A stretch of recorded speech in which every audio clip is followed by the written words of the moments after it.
ഞാൻ advocate Victor Antony noon, Kozhikode bar association മെമ്പറാണ്. Kozhikode അഭിഭാഷകനായി practice ചെയ്യുന്നു. ഇന്ന് ഞാൻ സംസാരിക്കാൻ പോകുന്നത് എൻ്റെ ലൈബ്രറിയെക്കുറിച്ചാണ്, ഗ്രന്ഥശേഖരത്തെക്കുറിച്ചാണ്. സാമാന്യം വലിയ ഒരു എന്ന് തന്നെ പറയാം ഗ്രന്ഥശേഖരമുണ്ട്. ഈ അടുത്ത് മലയാള മനോരമ റിപ്പോർട്ട് ചെയ്ത പ്രകാരം, ഹൊർത്തോസ് എന്ന ആ ഒരു ക്യാമ്പയിനിൽ അവർ റിപ്പോർട്ട് ചെയ്ത പ്രകാരം ഏകദേശം 24,000 പുസ്തകങ്ങൾ ഉണ്ട്. ഇതിന് തുടക്കം കുറിക്കുന്നത് 1968 എൻ്റെ 12ാം വയസ്സിൽ. അന്ന് ആദ്യം വാങ്ങിയ പുസ്തകം ഇപ്പോഴും ഓർമ്മയുണ്ട്. ചർച്ചിലിൻ്റെ ഗാദറിംഗ് സ്റ്റോം, ആസന്നമായ കൊടുങ്കാറ്റ് എന്ന പുസ്തകം. അന്ന് അത് വായിച്ച് മനസ്സിലാക്കാനുള്ള ഇംഗ്ലീഷ് പരിജ്ഞാനം ആയിട്ടില്ല. പക്ഷേ ചർച്ചിൽ എന്ന പേര് കണ്ടപ്പോൾ ആ പുസ്തകം വാങ്ങി. പിന്നീട് വളരെ വർഷം കഴിഞ്ഞിട്ടാണ് ആ പുസ്തകം ഞാൻ വായിക്കുന്നത്. പിന്നീട് ലൈബ്രറി വികസിക്കാൻ തുടങ്ങി. മലബാർ ക്രിസ്ത്യൻ കോളേജിൽ ചേർന്നതോടെ നല്ല അധ്യാപകന്മാരുടെ ഒരു നിര തന്നെ എനിക്ക് ലഭിച്ചു.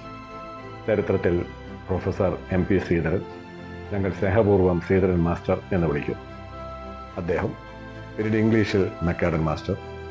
അങ്ങനെ പിന്നീട് R രാമചന്ദ്രൻ, മലയാളം പ്രൊഫസർ. അവരുടെ എല്ലാം സ്വാധീനത്തിന് ഫലമായി ഈ പുസ്തകത്തിൻ്റെ ലോകത്തിലേക്ക് ഞങ്ങളൊക്കെ അറിയാതെ, ഞങ്ങളൊക്കെ എന്ന് പറഞ്ഞാൽ ഞാനും എൻ്റെ പല ഫ്രണ്ട്സും, അതിൽ ഇപ്പോഴത്തെ മുതിർന്ന മാധ്യമ പ്രവർത്തകനായ MP ചെക്കുട്ടിയും കൂടിയുണ്ട്, അവരെല്ലാം തന്നെ ഈ പുസ്തകത്തിൻ്റെ ലോകത്തിലേക്ക് അറിയാതെ ഇഴുകിച്ചേരാൻ തുടങ്ങി. സ്വാഭാവികമായും പുസ്തകം വാങ്ങാനും തുടങ്ങി. ഈ പുസ്തകം വാങ്ങി ലൈബ്രറിയിൽ സൂക്ഷിക്കുന്ന ഒരു സ്വഭാവം വളർത്തി എടുത്തതല്ല, അത് വളർന്ന് വന്നതാണ്.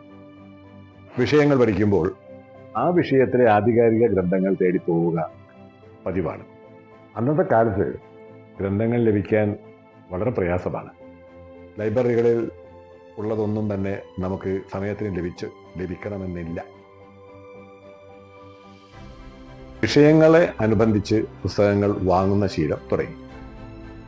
ഇതിനോടനുബന്ധിച്ചിട്ടുള്ള ചരിത്ര പുസ്തകങ്ങൾ, പ്രത്യേകിച്ച് എൻ്റെ വിഷയം BA-ക്ക് ചരിത്രമായിരുന്നു, ചരിത്രവും സാമ്പത്തിക ശാസ്ത്രവും. അപ്പോൾ അതിലുള്ള പല ആധികാരിക ഗ്രന്ഥങ്ങളും സ്വായത്തമാക്കാൻ ഒരു താല്പര്യം തുടക്കം മുതലേ വന്നു ചേർന്നു. ജവഹർലാൽ നെഹ്റുവിൻ്റെ ഗ്ലിംസസ് ഓഫ് വേൾഡ് ഹിസ്റ്ററി, വിശ്വ ചരിത്രാവലോകനം, അദ്ദേഹത്തിൻ്റെ തന്നെ ഡിസ്കവറി ഓഫ് ഇന്ത്യ എന്ന് ഏകദേശം ഇന്ത്യൻ്റെ ചരിത്രമാണ്.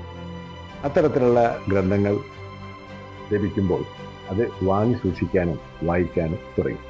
പിന്നീട് മലയാള സാഹിത്യം, അതിൽ ഐതിഹ്യമായി തുടങ്ങിയിട്ടുള്ള ഗ്രന്ഥങ്ങളാണ് തുടക്കത്തിൽ വായിച്ചിട്ടുള്ളത്. പിന്നീട് കവിതകൾ, പിന്നീട് സാഹിത്യ നിരൂപണ ഗ്രന്ഥങ്ങൾ, സാമ്പത്തിക ശാസ്ത്ര ഗ്രന്ഥങ്ങൾ. അപ്പം അത് കഴിഞ്ഞ് ലോ കോളേജിൽ ചേർന്നു. ലോ കോളേജിൽ ചേർന്നതോടുകൂടി പിന്നീട് അഭിഭാഷകനായിരുന്ന കുഞ്ഞിരാമ